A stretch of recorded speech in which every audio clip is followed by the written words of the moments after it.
is the Practical Prayer Podcast pre-show on New Thought Media Network. Bill, that's Carol. We're chatting it up again to talk about practical prayer, and this is turning fun. This is actually episode number 115, and Carol kind of acknowledged before we got onto the pre-show that she's getting bored with the questions that she thinks of, and so she changes her mind about what the topic is going to be sometime between the time that we get on before we roll the program and the time that this one starts, and possibly again before we start recording the podcast.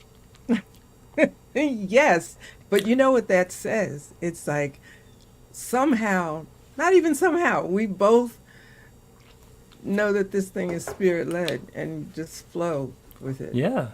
And you're rocking with your inner kid in a candy store, because there's so many things to talk about. You don't want to box yourself in by I'm going to have a marshmallow again. Yeah. Like, no, there's lots of stuff, lots of possibilities. And I am such a serious person. I mean, I get goofy sometimes, but for the most part, I'm really serious, especially when it comes to learning and work and stuff like that. And it really takes me out sometime when we're talking, and I'm all ready to be serious about something, and something else comes up, and I'm thinking, I'd rather switch to that. Well, you're not supposed to switch, because you're supposed to stay on course. You decided this is what you had to do. So, yeah, I feel like I'm growing here. Okay. I'm learning the flow and all that business. Oh, nice. Okay, well, we still don't need you to come up with a topic for the show yet, because we still got a minute. And I'm going to remind the folks who are on who are watching online on the network, on TV, that if you have a question or a comment, you can put it into the comments on YouTube or Facebook, and you also can go to the website at bethelight.com, be-the-light.com, and let's see, I have a little banner that says that. There it is. Look at that. bethelight.com. You can go in there, and there's a button where you can make a comment or ask a question or some of that stuff, and we would be happy to, I was going to say answer it. We won't answer it. We'll consider it. We'll talk and think about it. We might answer it. Probably.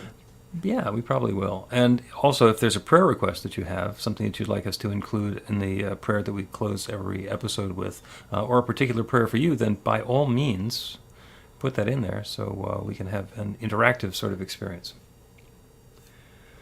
Have you thought about the topic yet? Yeah. What are we going to talk about? I in a certain area turned out to be exactly what I did not want to be.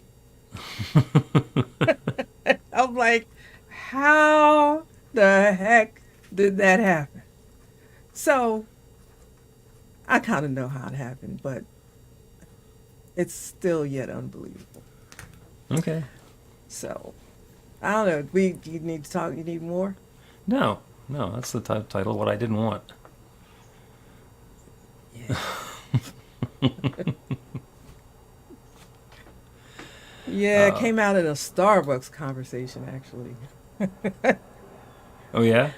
Yeah. You were at a Starbucks with somebody and... Yeah. Okay. And we were talking, and I'm like, listen to this. I can't say what I said then. But... Well, you can, you just don't want to.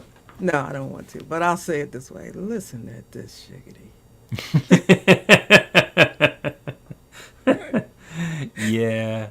Yeah. Well, all right. I've got a lot of things to think about there. So let's go ahead and start the episode of the podcast, and we'll record the Practical Prayer Podcast in 3 segments, and then we'll do some more Q&A and chat if anybody is sticking around and wants to do that. Here we go. Let's jump in.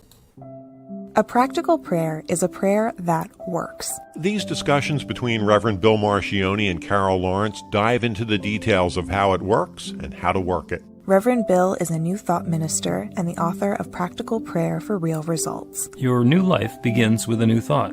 Carol Lawrence is on a spiritual quest, finding the New Thought teaching after decades on the pulpit in 3 different traditional denominations. I've got some questions. Together, they're exploring the philosophy and activities that come together from many of the world's religions to create the practical spirituality that is New Thought.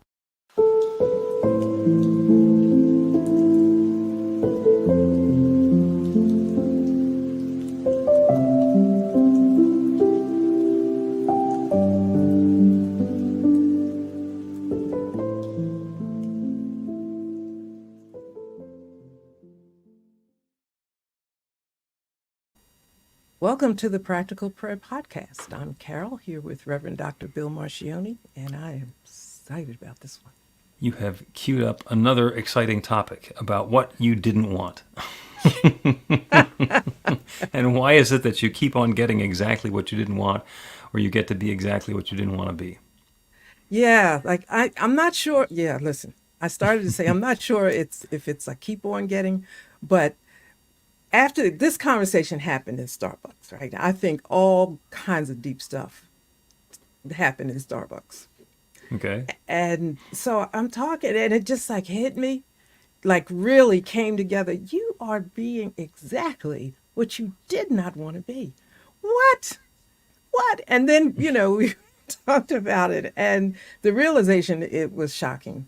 And then I thought, now here's my question, okay? If I can figure out how to undo this, which probably is not that big a deal, how many other places am I that way in my life? And now that made me start to think. On the drive home, I'm thinking, where else is this showing up? Maybe that's the thing getting in my way. I'm too much of what I don't want to be. But anyway. Yeah, and there are a couple of different ways to look at that. There's the stuff where we absolutely decided in our earlier life, whether it was when we were young or when we became adults, or at some point we said, I never want to do that. That is what I don't want to do. And a lot of times it's, I don't want to be like mom, or I don't want to do what dad did, or, there's something else. And we point to that and say, that's not for me. And in those circumstances, if we don't identify what we want to be instead, then the only input that we have given that infinite creative power is what we don't want. If we only have a role model of a dysfunctional parent, then how do we know when we've got something better? Everything is getting measured against dysfunctional parent. Yeah. That is so true, because while you were talking, I'm tracking it, from really from my earliest memory of saying, I don't want to be this. Mm-hmm. And the first thing I recognize is that I didn't replace it with what I do want to be instead. Yep. Like, I don't want to have this attitude which drives this particular behavior, but I didn't replace it. And I didn't know, I guess I just wasn't thinking or whatever. And I actually kind of nurtured it as a good thing. And it's a good thing in its place, maybe not. I think I better take that back. Yeah. Okay. Probably not such a good thing. It has served a purpose. There's a huge amount of, you don't know everything, right? So places of ignorance, and I mean that in a cool way. You don't know what you don't know, Right. So you just like going with the flow of what seems cool to you. And then you look and say, well, I don't want that. But here's the thing that you said was significant. I did not replace it. Right. I just said, I don't want to do that. And that. Yeah. Well, there's a practical aspect to that, and then there is the spiritual context of it. And the practical aspect is when we're doing a practical prayer, the first thing we want to do, as we have identified the circumstance in our life that we want to dispense with, is we have to pivot. We have to understand what the pivot is. And that's the first step in the prayer, is identifying the purpose of the prayer, which is, okay, here's what's been going on for me. This is what I want to have be going on instead. And it's crucial to turn from what has been to what it is that we're inviting in, because, and here's the spiritual part of it, the universe don't know no. Mm-hmm. I want to have no loneliness in my life. All we're talking about is loneliness. So it's on a scale of lonely to more lonely, all the universe can respond to is lonely. We need to tell it what we want instead of lonely, because that might be one other person to share our life with. It could be a pet. It could mean that we need to go to a club and be with 3,000 people every night. The universe doesn't know what we want until we tell it. Yeah, I get that.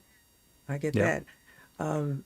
But you know, to me, it's like you have to pay attention to your life. And I wrote a piece recently about pay attention to your life. Take care of your life.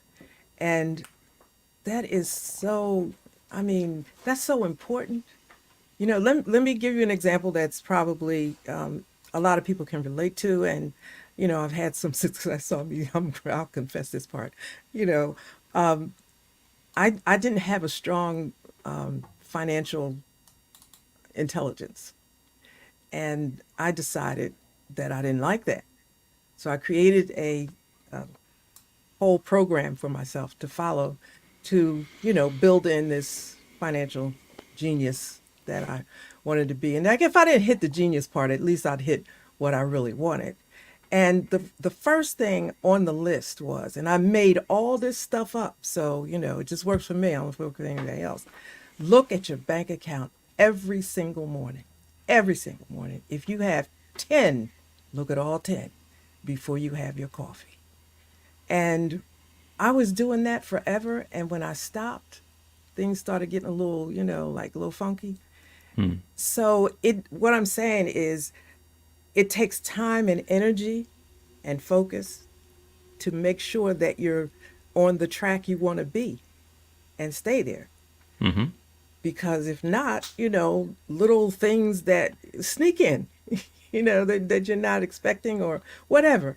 And I say it like that because I find myself saying to people all the time, it doesn't mean you're a bad person when things don't go the way they should or you think they should. It just means you got to pay attention to your life. And this area that we're talking about right here, this that I didn't want to be, and I suddenly looked and said, there it is. I wasn't paying attention. Okay, Just I'm going to wasn't. go back to the bank accounts or the bank balances, and that's one of those circumstances where you had gone through an experience in your life, undoubtedly, where the money was not being managed in a way that was uplifting and harmonious for you, and you came to the conclusion that you wanted to have a specific amount. You wanted those numbers to be telling a story for you.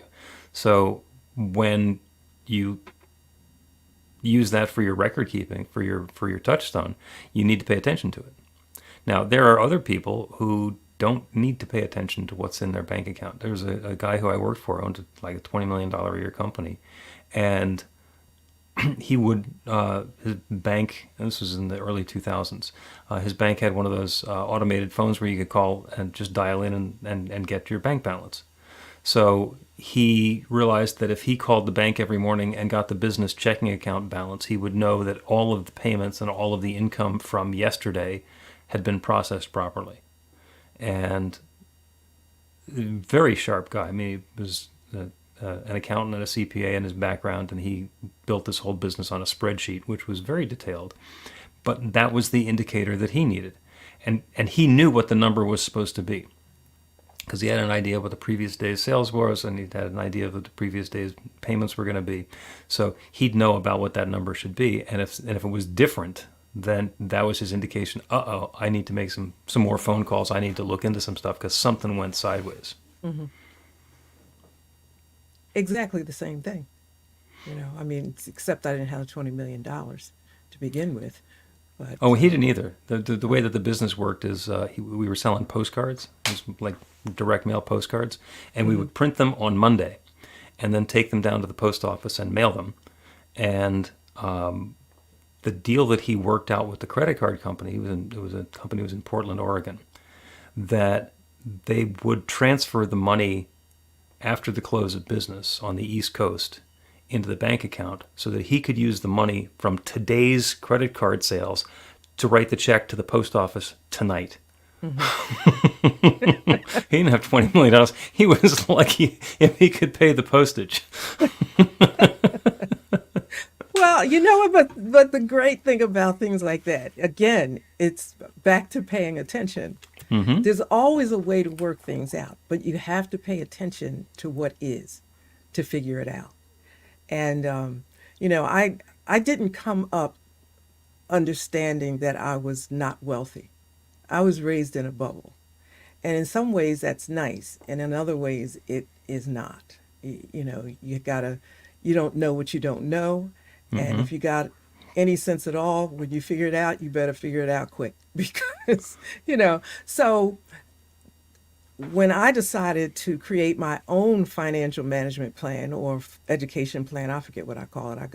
I keep it on my over here. I knew that you've got to be disciplined and know set it all up the way it works for you. Mm-hmm. Because there's a whole bunch of financial management things and financial literacy programs out there, and they're just confusing. To me, they were confusing. I said, listen, what works for me? What Yep. works for me is to, first of all, know what it ought to look like. Every morning, look at it to make sure that it looks the way you expect. And just a whole bunch of other stuff, little habits that I put in place that seemed like nothing, but it changed everything for me. Mm-hmm. But then, when I compare that to what we were talking about in the beginning, when I said I'm exactly what I did not want to be, I, I didn't put any fixes in place to make sure that didn't happen. Right. I just thought, I'm not doing that. And You didn't figure out where you could go and check to see what your current balance was, and it turns I out know. that you were running a Yeah. deficit. Yeah, In whatever really. area that is. And this is, by the way, minister speak, by being able to talk about a personal issue without telling anybody what the issue is. Is that what it is? Ministers are very good at this. Okay, You yeah, get into yeah. a workshop or an activity, and they can just expound as you have been doing, as we can do, about things and be very open without actually acknowledging or disclosing what the topic is. Mm-hmm. And it doesn't really matter what the topic is because the same Yeah. process works everywhere.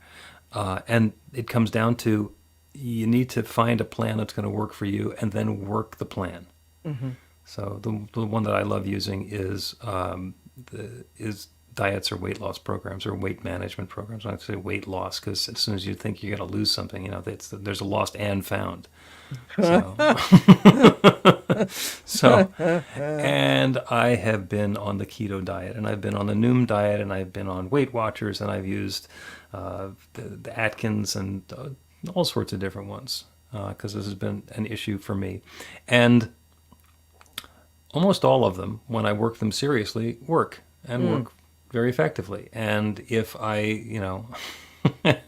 my joke is that I've been on Noom for 8 months and all I've lost is 8 months. And and I am working a program and the program is working out, but I need to identify for myself, this is what I want to accomplish. This is the program I'm going to use. And then I got to work the program. And that is the same thing if we're looking for a relationship. We want to have a romantic relationship with someone.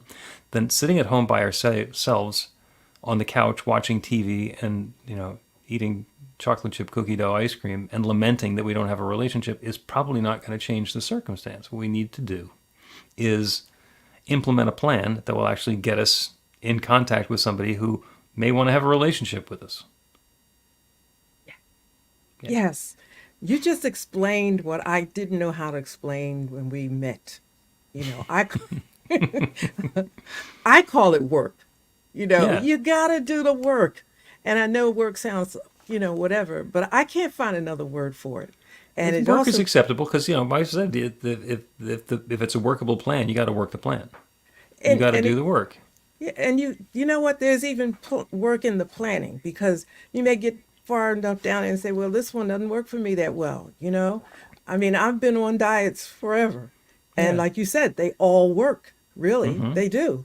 But with my personality and the way that I do things long term, some of them weren't going to go the distance. Some of them didn't go the distance. Right. So I know me. I have to have a disciplined step, that this is what I do. I don't have to think about it. This is what I wrote down. This is what you're going to do, Carol, period. Mhm. Yeah. And when I do that, it works. I can't massage all these other thoughts and, stuff like that. I can't do it. And I will put a little asterisk on that because that is the way it works for you. Yes. For other people, it'll be different, or it could be different. You still need to do the work, and it's whatever that transformation that gets to happen internally to allow the external change to happen, because whatever it is that we are looking to change in our lives, there's some change that we need to make, or that we get to make, in order to invite that change in, to make room for that change. Otherwise, we're going to go on Weight Watchers, and the only thing that's going to get lighter is our wallet. Yeah. I've been there too. What are you telling my business? I've been on every one that Oprah puts out there, from the time she rolled all the fat on the stage. But there's a word that you use that to me just works for me. You said pivot, turn away from. And that works for me. Turn away. If I got to turn away from this, then that means I got to turn to something else. I can't just be hanging out there. I got to do it. And the figuring out part, that works for me. Now, there are times when I'll decide don't want to do it. Because, the whole lot of other stuff gets in the way, depression, mild depression, pissed offness, or whatever else. But eventually, you come back and say, wait a minute now, I better go back to the pivot point, see where I left off, because this here ain't working. Let's take a break, and when we continue, we'll talk some more about looking at the current facts and then being able to pivot. Yeah.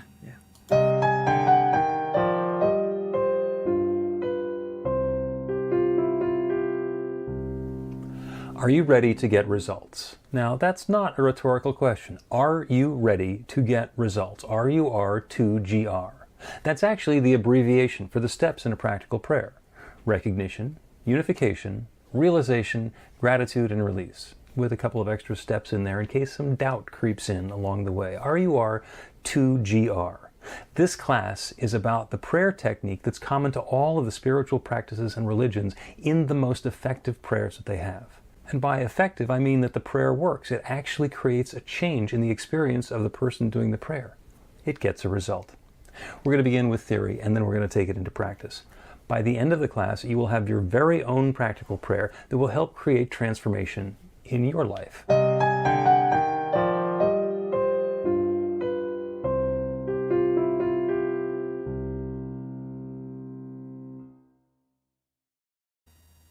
Welcome back to the Practical Prayer Podcast. I'm Carol, here with Reverend Dr. Bill Marchiony.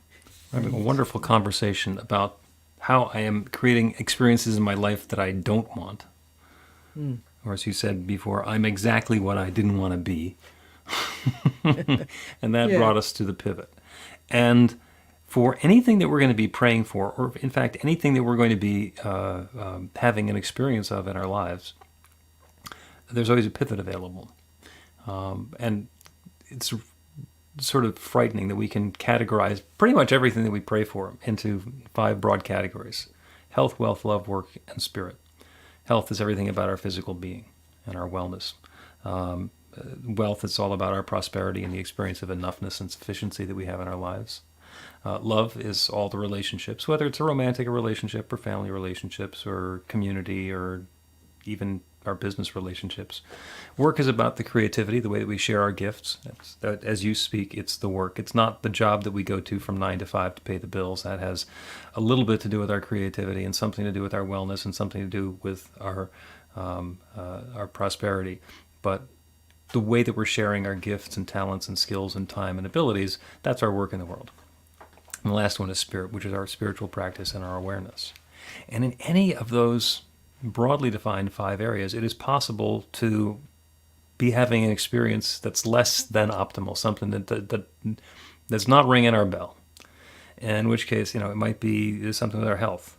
I got this boo-boo, or every time I try and stand up, I make more noise than than I want to.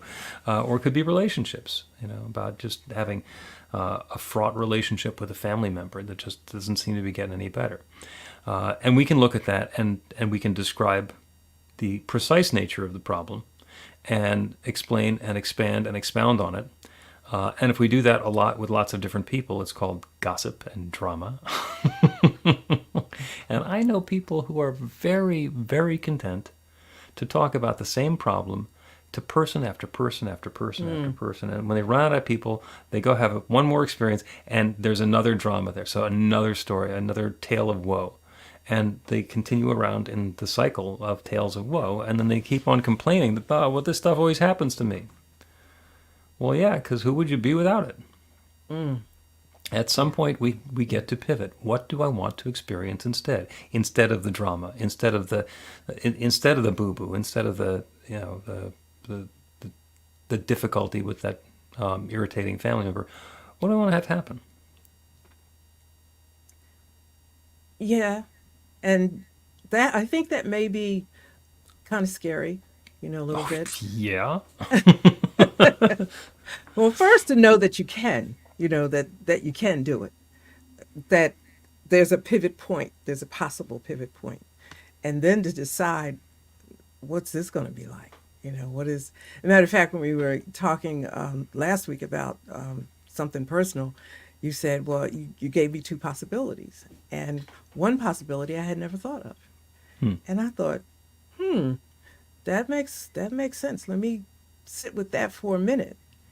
And I think that pivot moment is so important, because it's the time when you make the decision as to whether you're going to do it this way or you're going to stay on this road that you've been on. Yeah. And we don't need to decide exactly how it's going to work. In fact, the less specific we're going to be about what the new situation is, the more latitude we give the universe to create something that will meet our demands and requirements without having to explain how it's going to happen. If you go to your closet and you open it up and everything that's in there is just dissatisfying, this is tired and I don't feel like wearing that, then you can stand in your closet and complain about how unacceptable all of your clothing is, or you can go to the store and say, let me get something new. You do not need to decide while you're standing in the closet what you're going to get when you get to the store. You don't even need to decide which store you're going to go to. The pivot is, I'm going to stop looking at what's been the problem, and I'm going to take a step in a different direction. And then as you go through that, you may know, I'm going to go to Macy's, or I'm going to go to TJ Maxx, or wherever it is that's your go-to place to re-wardrobe. Or maybe it's online. You're going to go shop at your favorite online store. It is the decision to stop doing what you've been doing and do something different that invites in and that makes room for that change and that transformation. That's the pivot. The pivot is a whole episode. It really is, because it's like understanding for, even if it's just for a nanosecond, that this can be different, and I can put that difference in motion. And for me now, here for control freaks, this is where we really have to put the brakes on, because you say, okay, this can be different, so then I'm going to do this, and this. Right. It'll be different. No, because no. And it will be different, but when you want the best difference, when you want the best and highest and, most perfect wardrobe for me, or outfit or whatever, you got to stop for a minute and just bring God or spirit or whatever you choose to call it, and that it have some space. And I found this out too. God doesn't need a whole lot of space and a whole lot of time. Just an acknowledgement is enough, I think, for a spirit to grab and begin to give you hints along the way. Yep. Yeah, I had a lot of lessons about that come from rock climbing. I spent a lot of time doing a lot of rock climbing, both in the gym indoors and outdoors on cliffs. And the interesting thing about climbing outdoors is that you start climbing up this pretty much blank rock wall, and you get like 10 or 15 feet up, and it's really would be unhealthy to fall. So you can bring a rope with you, and tie the rope from your harness to somebody else's harness, but you need to put in something that's gonna catch you if you fall. So you need to put in some kind of an anchor. And there are these little tiny pieces of hardware that you can slip into a crack in the rock, and then then run the rope through it, and that's more than enough to catch you. Just this little tiny piece. It's not pitons or bolts or anything that you're putting into the rock. It's a little thing that's going to just go in and stay there for a little while, and then you take them out when you leave. But what you need is that little opening that you can put that into. You need a crack. You need a little space where it can go, and then you get the nut or the hex or the anchor piece that's going to fit that, and suddenly it goes from being very dangerous and unacceptable to now we have a method of getting through where we're going to go. And starting the climb and deciding where each of those particular pieces is going to go and what you have to do before you get started is exhausting. People who have climbed the route before know where to put the pieces, but it's possible to go and say, what do I need here? And then address that and continue going and continue going. And then every once in a while you get up the climb partway and there's a tree growing out of the crack in the rock. Well, who planted a tree here? Why would anybody want a tree here? And what happens is there's an opening. And there's enough debris that gets in there, and a seed blows in, and the water gets in, and suddenly it germinates, and now there's a tree growing out the side of a cliff where it didn't belong, where nobody would have intentionally planted it. That's the sort of opening that we need to allow Spirit to have. And it doesn't need to be a huge opening, and it doesn't need to be something where we say this is how it's going to work or this would be appropriate. When there's a possibility, then anything can happen. So for example, I said, I'm exactly what I do not wish to be, but I know what is the better option. And, I know the better option. So how does that work with the putting the thing in the mountain? Like maybe, how does that work? Well, I'm exactly what I didn't want to be is an acknowledgement that the program that we've been working so far hasn't been working. And I remember this going back decades, in psychology, when somebody decides, as they're starting their family, well, I want to be exactly like my mom, or if they say, my mom made so many mistakes, I don't want to be anything like my mom. In both cases, the reference point, everything that they're talking about is mom. Even if it's something they're running away from. If that's the only role model, if that's the only example that exists in mind, it's going to come out looking like mom. And even if it's, I want to be exactly like mom, it's like, quantify that. Be very clear, because as you go through, some of the things that mom did might not particularly resonate anymore. So you need to create yourself a new model. Let me change that. You don't need to. It is helpful to create a new model, because otherwise you get to do exactly what you didn't want to do, because that's all that we can do. Because the universe isn't going to give you something that you didn't ask for. It doesn't know no.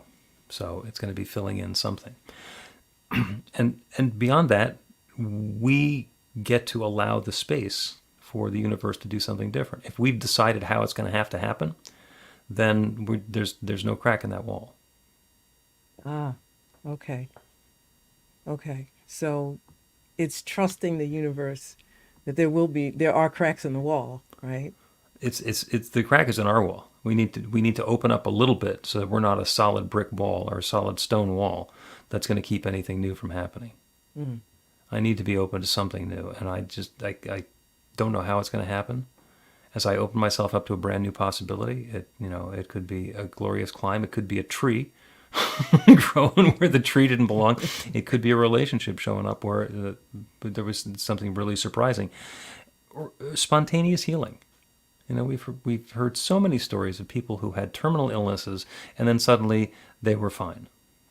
I love those stories because those are a reminder that the pivot works even when it's something that's, quote, important. Life is important, though, Life is important, yeah. Yeah. So the pivot I think the work, are we saying the work is in recognizing that there is a pivot and making it, but not necessarily what happens after that? What we're going to do, and the more abstract we can be, the more successful it tends to be. If I'm having an experience now, and I can pivot and say, this is how I want to feel when I'm having a new experience. So I'll use the example of a relationship. So I'm lonely and I really want to have a romantic relationship. And instead of saying, I want to go on to this particular app and meet somebody who I'm going to go out with next weekend and then fall madly in love. That's so specific that it may or may not happen. If instead we say, what I want to do is I'm going to stop doing what I've been doing. I'm going to open myself up to something brand new. And the experience that I want to have is to be connected with someone who is loving and supportive, and we have lots in common and love spending time together, and a mutually respectful relationship. And you describe the flavor of it instead of the specifics of it. And then it gets to show up in all manner of different ways. I like that. Describe the flavor of it. Describe that. What's this going to feel like when I have it? Not what is it? What are the specs of it, so that I can define it, so that I can order it up, or make it happen and try to orchestrate. Yeah, Yeah, I get that. I get yeah. that. I had a friend, who wanted to, have a. He wanted to be involved in a romantic relationship where they would go and get on like the Philly Flash bus and just ride around to the sites, the tourist destinations around Philadelphia, and do those sorts of things. I said, well, do you do that stuff now? And he says, no, I don't have anybody to do it with. I said, go do what you're going to be doing when the person you want to be doing it with is doing it with you, because they're likely to be there too. Yeah. Yes. That's the affinity program. Yeah. Oh. Yeah. I'm going to go out to the bars because that's where you meet people. Okay. Do you want to meet somebody who hangs out in bars? No. Well, maybe there's a different choice there. You know what I'm getting out of this is that the principle works no matter what the situation is. It does. Yeah. Yeah. Because sometimes it's just so simple to me, okay, I got that. I'm good, or yeah, I'm all right with that. But then another thing will show up and I'm like, what is going on? Where'd that come here? from? Yeah. And then you apply the principle again. you Yeah. know. Okay. So Yeah. here goes me. I read Ernest Holmes, and then life got busy and I wasn't reading Ernest Holmes that much. And I thought, you know what? Some things that really resonated with you, that came through Ernest Holmes, maybe you better just read Ernest Holmes at least on Mondays, rather than rather than forget and then like, oh man, I knew that one time. So yeah, I call it putting fixes in place, but it works. It works. Yep. It works. Let's take another break, and then we will do a prayer that will focus on perfect pivots. Hey. Get inspiration in an instant. God calls are the gentle and uplifting moment of truth to help you remember that the bright light of God's love is shining right now as you. It's your God Call with Reverend Bill. Start your 2-week free trial today, and you'll get a phone call 4 times a week from Reverend Bill with an uplifting half-minute message filled with insight, wisdom, story, and fun. Let your light shine. You can answer the call to listen to it live or let it go to voicemail so you can hear it later. After the free trial, your subscription is just $5.95 a month. The details are at godcall.org. God calls are disruptive, intentionally. Whenever you write something, put on a gold star. They take you away from your routine to remind you about the truth of who you really are. They come at random times between 8:15 a.m. and 6 p.m., so you won't be expecting them.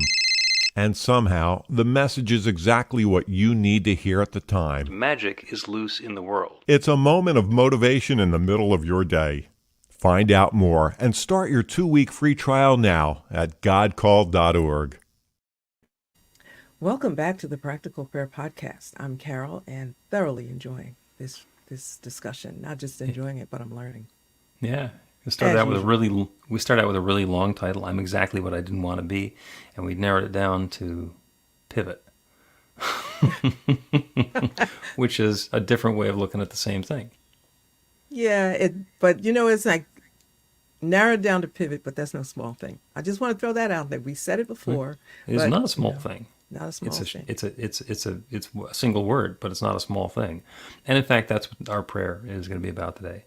Our prayer is about the perfect pivot. about being able to look at the situation or the circumstance that we've been involved in up until now and be able to turn away from that instead of anticipating that that's going to be continuing forever and ever and ever, and open up to something different. And it's about looking away from what's been and opening up to something new. And doing that is not always easy, because it's really easy to catalog the problems and the difficulties and the challenges and to complain and to come up with excuses and reasons and rationales of why things have been the way that they are. But the pivot is always possible. So that is the prayer today, not for the results of the pivot happening, but for the awareness of the pivot to come to each of us. Yes. Yeah, so we'll do that. And we'll begin by closing our eyes to the circumstances and the situations that have been going on up until now, so we can turn our attention to that infinite creative power, that divine presence, that one that creates everything. We call it nature, we call it the Big Bang, we call it God or Spirit or Sweetie, whatever it is that we call it. It is that one from which everything is flowing. That one divine source that shares itself as and through and in all of its creation. Everything everywhere is that divine presence taking its own particular and specific form. That everything includes me, and it includes everyone who is listening to this prayer now. So I know that that infinite intelligence, that divine guidance is available everywhere, and it's available to each of us. And I am claiming now that as we become aware of and put our attention to the circumstance or the situation or the experience which has been unsatisfactory up until now, the things that have been going on in our health and our feelings of wellness and vitality, or in our experiences of financial prosperity or abundance or enoughness anywhere in our lives, or experiences of romance or family or communal love, even with coworkers and people in our neighborhood, even with the government, relationships of any variety. Wherever there has been a challenge, we are aware that that can change. Perhaps it's with our creativity and the ways that we're sharing our work in the world. All of this is subject to change. So the invitation, the intention now, is for an awareness of that situation that has been up until now, being able to resolve differently. What do we want instead? What is that newness that we get to open ourselves up to? Not a specification or a detail of exactly what it's going to look like or how it's going to work, but the flavor, the tone, the feeling of that new experience once it has come upon us. Once we have this newness, how are we going to feel? And we turn our attention, we pivot from what has been to that newness which is available, and open ourselves up to that good, knowing that there is nothing that stands in the way of this transformation. This good, this pivot, this transformation, this awareness is available right now to each of us in our own way. I'm so grateful for it. I'm grateful for the good. I'm grateful for the awareness of the process. I'm grateful for the creative law, which is always saying yes.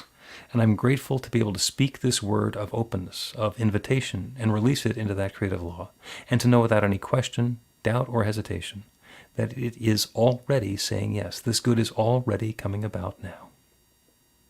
So this deep feeling of thanks, I speak this word, and I release it into that creative law, and I know that it's so. And so it is. The Practical Prayer Podcast with Reverend Bill Marchiony and Carol Lawrence is a production of BeTheLight.com, be-the-light.com, where you can find more information about practical prayer for real results. Our theme is by Music of Wisdom. You can learn about the spiritual community of New Thought Philadelphia with daily guided meditations, Weekly celebrations of spirit, and Reverend Bill's classes in practical spirituality at newthoughtphilly.org.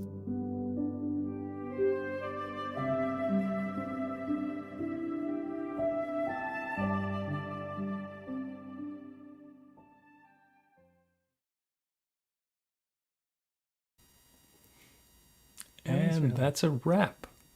That was good. That was fun. That was probably a different conversation than you thought we were going to have when we started. No. They always are. Well, see, maybe you start without an expectation. So that's the Yeah. openness to which we were referring.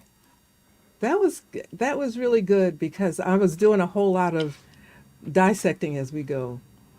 And when you're talking, and I'm always doing that anyway, but sometimes it gets closer to home than And I'm like, chop, chop, did you get that? Okay, right.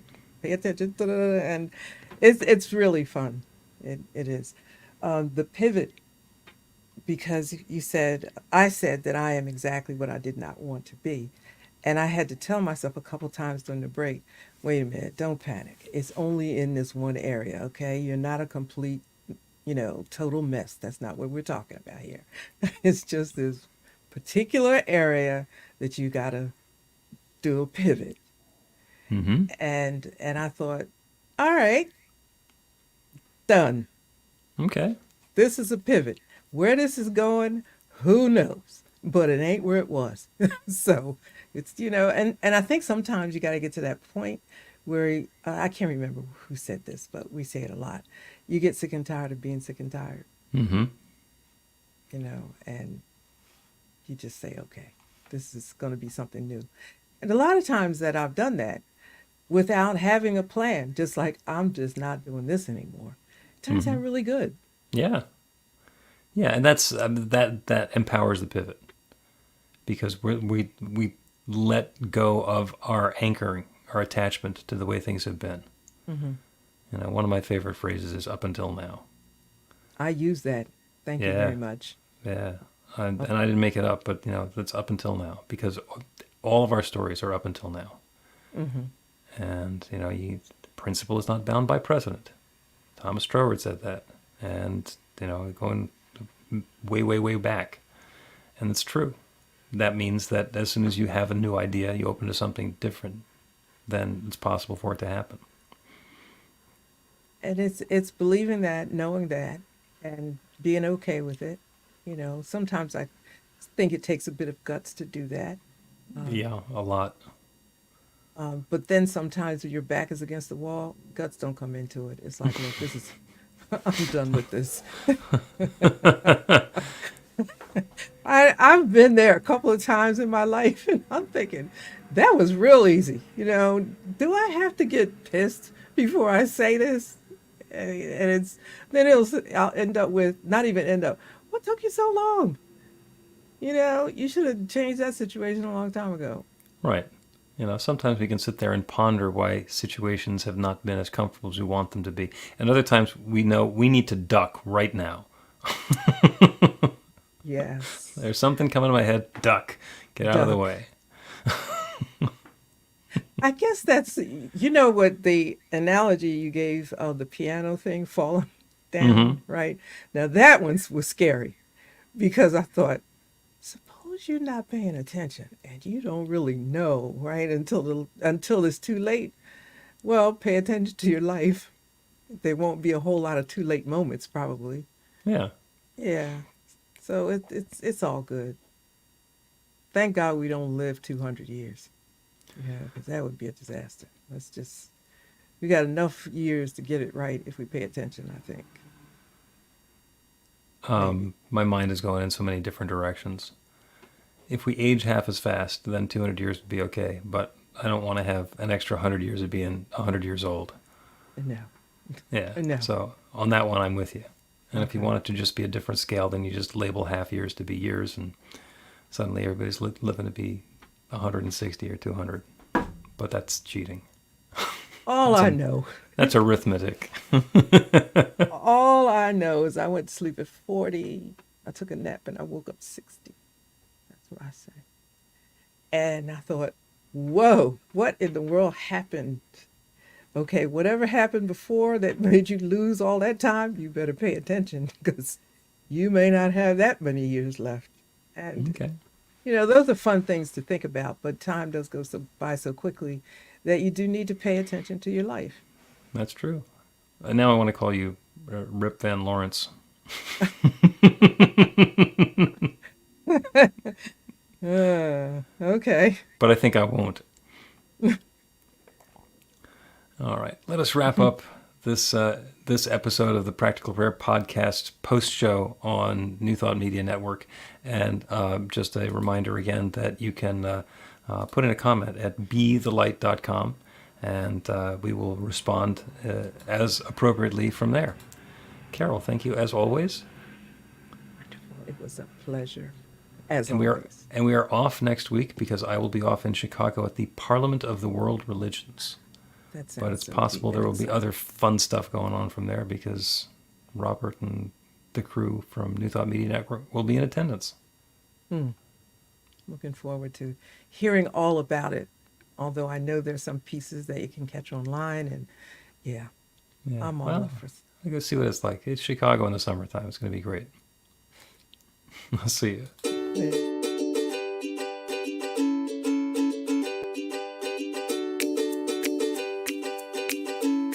Thank you, Center for Spiritual Living Denver, for your continued support. Thank you, Center for Spiritual Living Midtown Atlanta, for your monthly contribution. Thank you, Center for Spiritual Living North Jersey, for your monthly contribution. And please help us welcome Om Center for Spiritual Living in La Mesa, California. Thank you for your monthly donation. Thank you, Center for Spiritual Living Seattle, for your most generous donation. And a special thanks to Hefferlin Foundation for your generous technology grant.